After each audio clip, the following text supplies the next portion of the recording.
स्वागत है दोस्तों।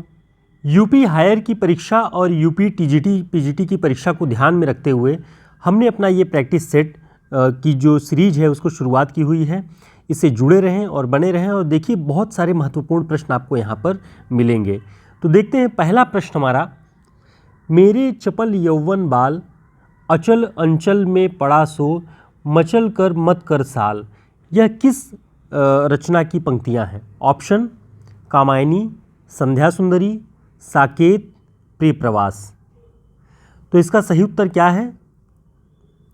इसका सही उत्तर है साकेत।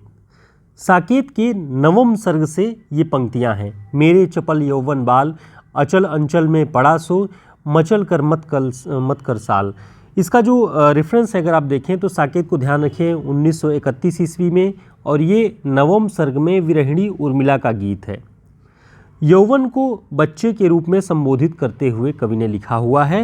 एक तरह से यौवन का जो प्रभाव है, उर्मिला जो विरहिणी है, जो अपने पति के चले जाने के बाद वो परेशान है अपने विरह पीड़ा से, वो अपने यौवन को जो एक तरह से उसको नियमित करने के लिए, नियंत्रित करने के लिए उसे बच्चे के समान, जैसे बच्चों को दुलारते हैं उन्हें नियंत्रित करते हैं, उसी तरह से वो ये बात कहती हुई अपने यौवन को कंट्रोल करती है। तो आप देखेंगे तो ये पंक्ति इसी तरह की कामायनी में भी दिखाई पड़ेगी।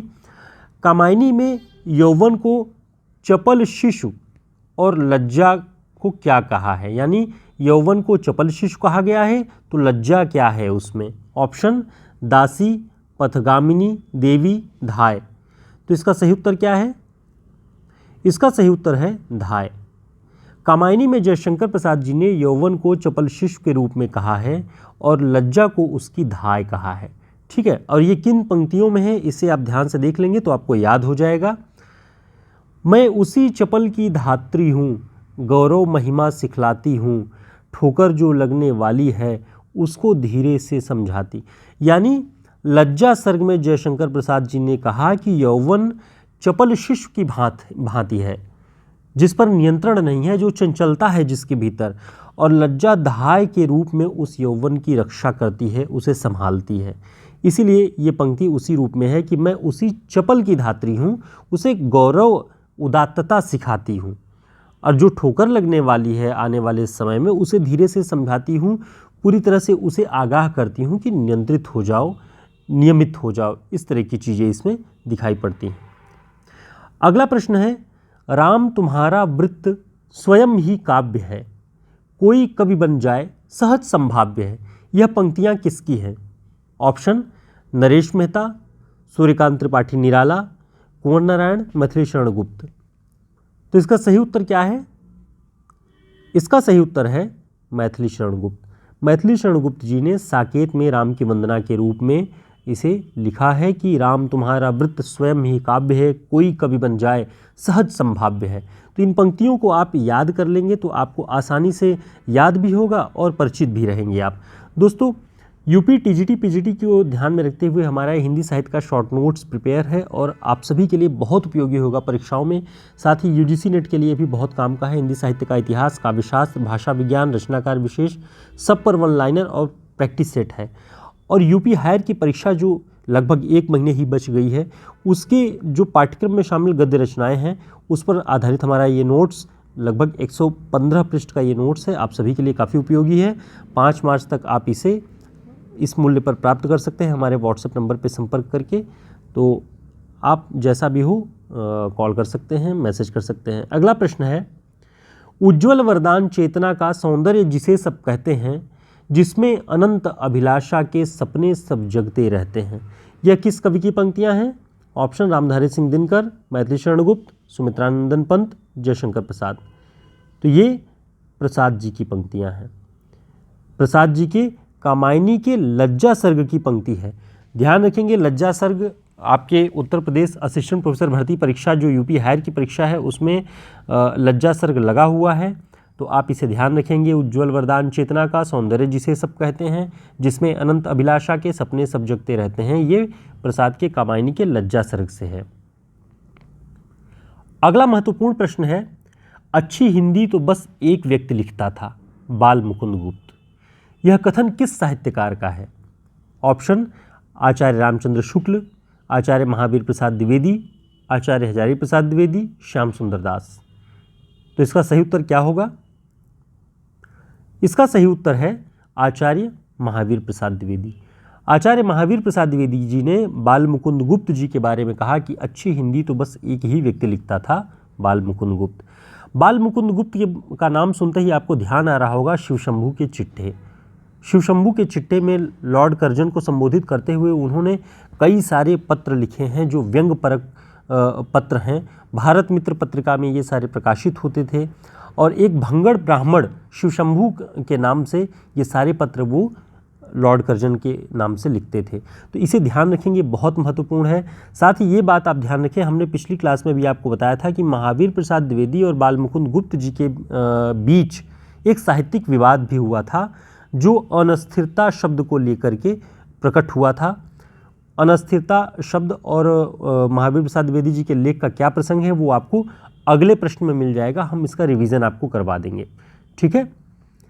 वो प्रश्न इस तरह से है कि आत्माराम की टेटे और कल्लू अलहित का प्रसंग किनके बीच साहित्यिक संवाद के रूप में जाना जाता है। तो हमने आपको पिछली क्लास में भी बताया था आत्माराम की टेटे और कल्लू अलहित वाला जो ये प्रसंग है ये बाल मुकुंद गुप्त और महावीर प्रसाद द्विवेदी जी के विषय में हुआ था। अब देखिए खूब बहस की एक श्रृंखला चली थी, साहित्यिक बहस थी, कोई उस तरह का द्वेषपूर्ण या वैमनस्य वाला कोई बहस या साहित्यिक विवाद नहीं था। ये साहित्यिक विवाद स्वस्थ संवाद था भाषा और व्याकरण को लेकर के। तो ये महावीर प्रसाद द्विवेदी और बाल मुकुंद गुप्त के बीच में हुआ। इसके बावजूद महावीर प्रसाद द्विवेदी कहते हैं कि अच्छी हिंदी तो बस एक ही व्यक्ति लिखता था, बाल मुकुंद गुप्त। ये बड़ी बात है स्वीकारना, किसी ऐसे व्यक्ति जिससे साहित्यिक विवाद हुआ हो फिर भी उसके प्रसंग को, उसके महत्व को स्वीकारना महावीर प्रसाद द्विवेदी जी की भी श्रेष्ठता को प्रदर्शित करता है। महावीर प्रसाद द्विवेदी जी के निबंध भाषा और व्याकरण में प्रयुक्त अनस्थिरता शब्द को लेकर के ये विवाद उठा था। बाल मुकुंद गुप्त के प्रत्युत्तर में द्विवेदी जी ने सर्गो नरक ठिकाना ना शीर्षक से एक लेख लिखा था। ये बातें आप ध्यान रखेंगे। अगला प्रश्न देखते हैं, इस धारा सा ही जग का क्रम। दोस्तों इसमें कई सारे प्रश्न ऐसे हैं जो हमने पिछली क्लासेस में पढ़ाया था। जो लोग नहीं पढ़े हैं, जिन्होंने रिवाइज नहीं किया था, उनका रिवीजन भी एक तरह से हो जाएगा यहाँ पे। और ये सारे प्रश्न हायर की परीक्षा और यूपी टीजीटी पीजीटी की परीक्षा की दृष्टि से बहुत महत्वपूर्ण है। तो ये प्रश्न देखते हैं कि इस धारा सा ही जग का क्रम, शाश्वत इस जीवन का उद्गम, शाश्वत है गति शाश्वत संगम।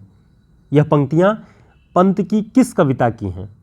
अगर आपने पढ़ा भी है तो आपको इसका उत्तर देना चाहिए कि ये किस कविता की पंक्ति है। इसका सही उत्तर है नौका विहार। नौका विहार करते हुए ही पंत जी को ये अपने अस्तित्व का ज्ञान होता है कि इस धारा सा ही पूरे जग का क्रम है, कि शाश्वत इस जीवन का उद्गम, शाश्वत है गति शाश्वत संगम। तो ध्यान रखेंगे इसे। अगला प्रश्न है, कहो एकाकिनी कौन। इस पंक्ति में पंत जी ने एकाकिनी शब्द किसके लिए प्रयुक्त किया है? तो बताएं आप सभी किसके लिए प्रयुक्त किया है। हमने पिछली क्लास में पढ़ाया था। हायर की तैयारी करने वाले लोग तो ज़रूर ध्यान से अगर पढ़े होंगे तो वो बता सकते हैं। ऑप्शन प्रकृति, नायिका, संध्या, नौका। तो इसका सही उत्तर है संध्या। कहो एकाकिनी कौन। संध्या कविता में संध्या को एकाकिनी कहते हैं और शुरुआत ही होती है कहो रूपस तुम कौन। तो रूपस भी कहते हैं, एकाकिनी भी कहते हैं। तो इन दोनों बातों को ध्यान रखिए कि संध्या कविता में संध्या को किस नाम से संबोधित करते हैं पंत जी। अगला प्रश्न है, एकाकीपन का अंधकार, दुस्सह है इसका मूक भार, इसके विषाद का रे न पार। एकाकीपन का अंधकार, बहुत दुस्सह है इसका मूक भार। इस एकाकीपन की पीड़ा को किस कविता में प्रकट किया गया है? ऑप्शन मैं नीर भरी दुख की बदली, कामायनी, नौका विहार, एक तारा। तो इसका सही उत्तर है एक तारा। एक तारा कविता में पंत जी ने, ये पंत जी की कविता है, ध्यान रखेंगे, पंत जी ने ये लिखा है एकाकीपन। ये एक तारा जो शाम में आसमान में दिखाई पड़ता है इकलौता, जैसे ही संध्या होने लगती है और आसमान में एक बड़ा तारा चमकने लगता है पश्चिम की दिशा में, उसी तारीख को संबोधित करते हुए उसे मुक्तमीन भी कहा कि ऐसा लगता है कि पूरे आकाश में इकलौती मछली की तरह वो असंग सुख में विलीन घूम रहा है। इसे ध्यान रखेंगे, एक तारा कविता का है। इसे पंत जी ने अकलुष जिसमें कोई कालिमा न हो, अनिंद्य जिसमें नींद न हो, मूर्तिमान ज्योतित विवेक भी कहा है और मुक्तमीन में ही कहा है। ये बातें हायर की परीक्षा की दृष्टि से बहुत उपयोगी हैं। सारे प्रश्न आप अंत तक देखेंगे तो आपका रिवीजन भी होगा और आप इन सारे पॉइंट से परिचित रहेंगे ताकि आसानी से आप इन प्रश्नों के उत्तर दे सकें। भारतेंदु हरिश्चंद्र के साहित्यिक गुरु कौन थे? हमने इसे पढ़ाया भी था। बताएं इसका सही उत्तर। इसका सही उत्तर है राजा शिव प्रसाद सितारे हिंद। भारतेंदु हरिश्चंद्र के विद्या गुरु या साहित्यिक गुरु माने जाते हैं। शिव प्रसाद सितारे हिंद का जन्म 1823 में हुआ। इनकी प्रसिद्ध रचनाएं वामा मनोरंजन, इतिहास तिमिरनाशक, भूगोल हस्तामलक, आलसियों का कोड़ा। तो ये बातें इंपॉर्टेंट हैं। अगला प्रश्न है हिंदी भाषा में संस्कृतनिष्ठ शब्दावली के प्रयोग के प्रबल समर्थक कौन थे? इसका सही उत्तर है राजा लक्ष्मण सिंह। राजा लक्ष्मण सिंह हिंदी भाषा में संस्कृतनिष्ठ शब्दावली के प्रयोग के प्रबल समर्थक थे। एक बात और महत्वपूर्ण रूप से ध्यान रखिएगा कि राजा लक्ष्मण सिंह और राजा शिव प्रसाद सितारे हिंद लगभग इनका जो जीवन काल एक ही रहा है। 1823 में शिव प्रसाद सितारे हिंद थे और 1826 में राजा लक्ष्मण सिंह, और दोनों एक दूसरे के अपोजिट विचार थे, विपरीत विचार थे। शिव प्रसाद सितारे हिंद अरबी फारसी युक्त उर्दू भाषा के पक्षधर थे, लेकिन राजा लक्ष्मण सिंह संस्कृत शब्दावली के। ठीक है। राजा लक्ष्मण सिंह ने कालिदास की रचनाओं का हिंदी अनुवाद किया। शकुंतला का 1862 में, रघुवंश का 1878 में, मेघदूत का 1882 में। ये सूचनाएं आपके लिए बहुत उपयोगी हैं, ध्यान रखिएगा। अगला प्रश्न देखते हैं। प्रेमचंद की किस कहानी में न्यायप्रियता के आदर्श को स्थापित किया गया है? इसका सही उत्तर है पंच परमेश्वर। जिन लोगों ने नोट्स के बारे में सूचना नहीं देखी है वो ध्यान रखें। यूपी टीजीटी पीजीटी के लिए और यूजीसी नेट के लिए बहुत उपयोगी हमारा हिंदी साहित्य का इतिहास का शॉर्ट नोट्स है। यूपी हायर की परीक्षा के लिए गद्य रचनाओं पर आधारित ये नोट्स बहुत उपयोगी है। परीक्षाएं 1 महीने रह गई हैं। जो लोग ऑर्डर करना चाहते हैं ऑर्डर कर लें। 5 मार्च तक ये उपलब्ध है आप के लिए। हमारे व्हाट्सएप नंबर पर संपर्क करके आप इन्हें ऑर्डर कर सकते हैं। अगला प्रश्न है, महीप सिंह किस कहानी आंदोलन के प्रवर्तक माने जाते हैं? सचेतन कहानी। सारी कहानी आंदोलनों के बारे में हम आपको एक जगह बता देते हैं। नई कहानी आंदोलन, इसके प्रवर्तक मोहन राकेश, राजेंद्र यादव, कमलेश्वर, और ये कहानी आंदोलन 1956 में चला। सचेतन कहानी आंदोलन महीप सिंह, ये भी हमने ऊपर देखा प्रश्न में, 1964 में ये आंदोलन चला।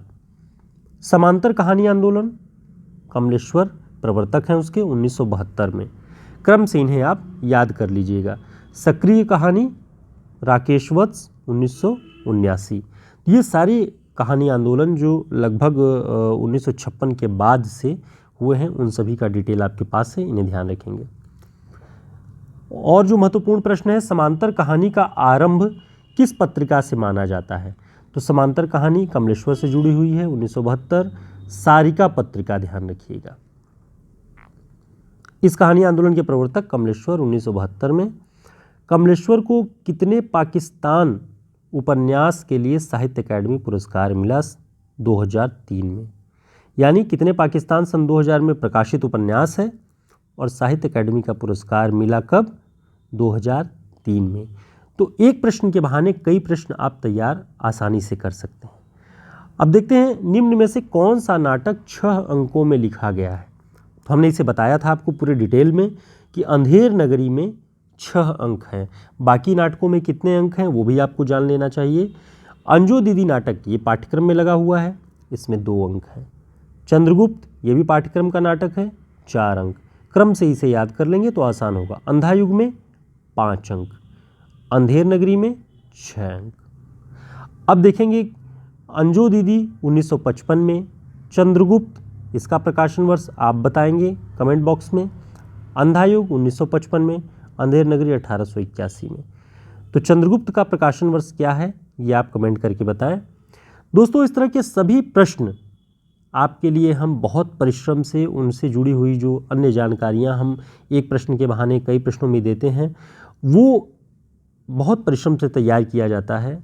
और आपकी परीक्षाओं को ध्यान में रख के हम कम प्रश्नों के साथ ही लेकिन गंभीरता से इन सारे तथ्यों को आपके लिए इकट्ठा करते हैं, ताकि प्रामाणिक ढंग से आप इन सभी चीज़ों के बारे में जानते रहें और बेहतर प्रदर्शन कर सके परीक्षाओं में।